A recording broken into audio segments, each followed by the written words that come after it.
Right, ladies and gents, I must say I've been sent on first as a warm-up act. The professionals come next, Thomas and Richard. They will be your entertainers for the evening. No pressure, guys. All right? I'd just like to say, I think we've all had a wonderful day. We've enjoyed it anyway. I hope you all have too. We had a really nice ceremony. The weather's been good, and we're all pleased with the way it's gone forward. I'd like to make a special welcome to Maureen and Walt, who have travelled all the way from New Zealand. And Aileen and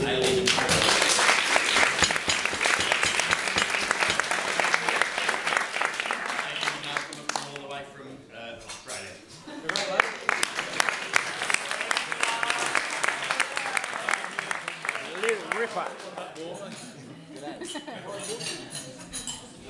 Number one, I'd like to make a special welcome for Andy to our family. I couldn't wish for a nicer son-in-law. He's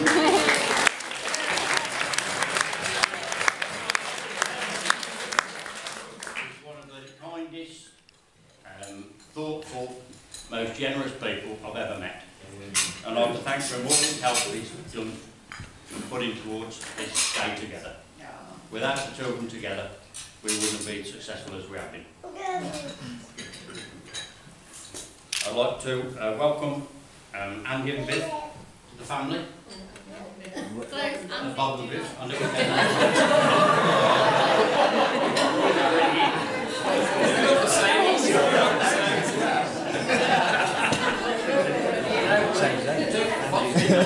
the two families have just dropped in like pieces in a jigsaw. It's been absolutely wonderful. Couldn't want better in-laws. Really pleased. We're both really pleased, and it's safe. It's been a wonderful day. I'd like to thank all the bridesmaids. I think they all beautiful, and the support they've given to Emma has been wonderful.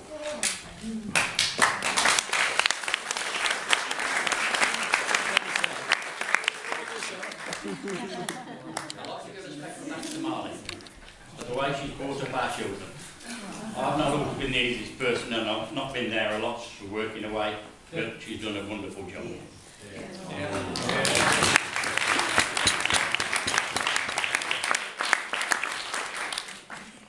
Now we come to the bride.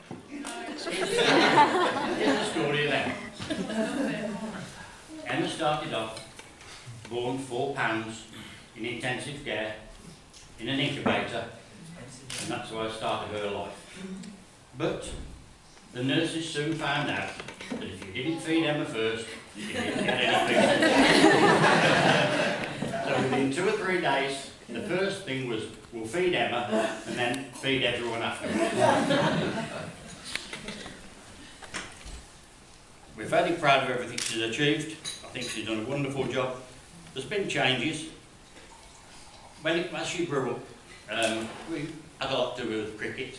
So a day out would be batting balls, family picnic, and a suitcase full of clothes for Emma. Because there's one thing she loved, was climbing fences, climbing walls. If the ball went in the ditch with there's mud there, Emma was in first. If there was a brook to climb in, she'd be in there. Every day was a whole new challenge. No wonder I had to buy a washing machine every year. As she grew up, things changed a little. She went to school. I don't think she was over keen on school, really. Until she found out you could go to art class. Now, Emma was quite blessed with art. She's quite good. I think you got an A level, didn't you? Something like that. Yeah, I think I'm right. Did all right. The only thing she liked about art was she could get covered in paint and clay and come home and say, but Dad, I was learning. Move on. Where did we go next, Emma? No, I'm scared. Horse riding. You got it in one. Every weekend, Emma would go horse riding. Loved it. Groomed the horses. Riding round the farms. Lovely fields, yeah, great. But she had a chance to muck out the horses. So once again, Emma could get in amongst it. Wonderful.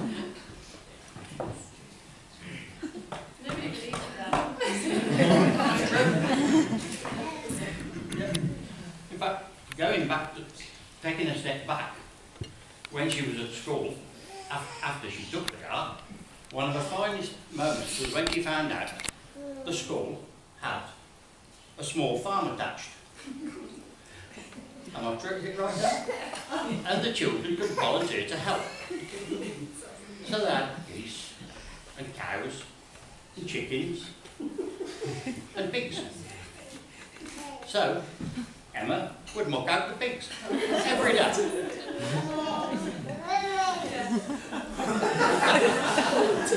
Proud parents standing there waiting for their siblings to emerge from school. We could always see Emma, one sock up, one sock down, straw in her hair, straw in her clothes, surrounded by a swarm of flies.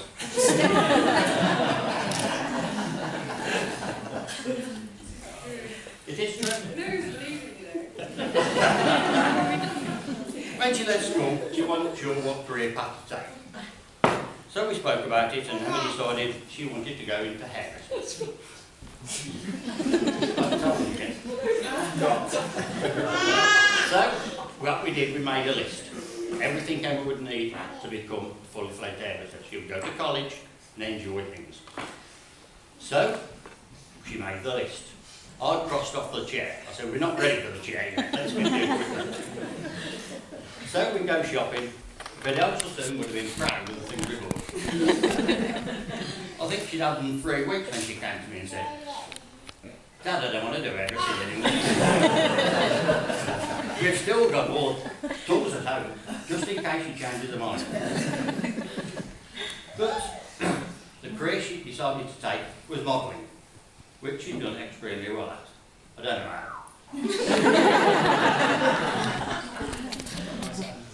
So we had photographed and the little portfolio's done, and Emma moved forward. And she was put in to take part in the Nuneaton Target Green competition. Quick drink, please. That's water. So she goes to the competition and was extremely successful. And the Proud family were all there watching the big crown. From that, she went forward, big foot forward into Miss Miss Commonwealth UK. Well, all the family again travelled up to Liverpool, where again she was successful and won. Clever, isn't it? It gets better. They put her on a plane and flew her to Hawaii for a week to take part against girls from all over the world. Yeah, it's a one tropic.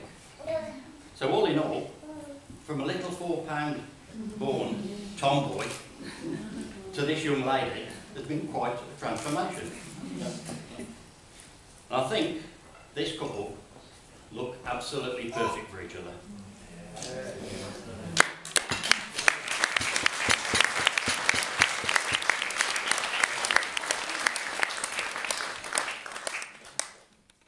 I'd now like to read out an Apache Indian blessing to you. Now you will feel no rain, for each of you will be a shelter for the other. Now you will feel no cold, for each of you will be warm for each other. Now there will be no loneliness, for each of you will be a companion to the other. Now you are two people, but there is only one life before you. May beauty surround you both on the journey ahead and through the years. May happiness be your companion and your days together be good and long upon this earth. I'd like you to... Oh, this is mine, isn't it? I'd like you to all stand and raise a toast for good health and happiness.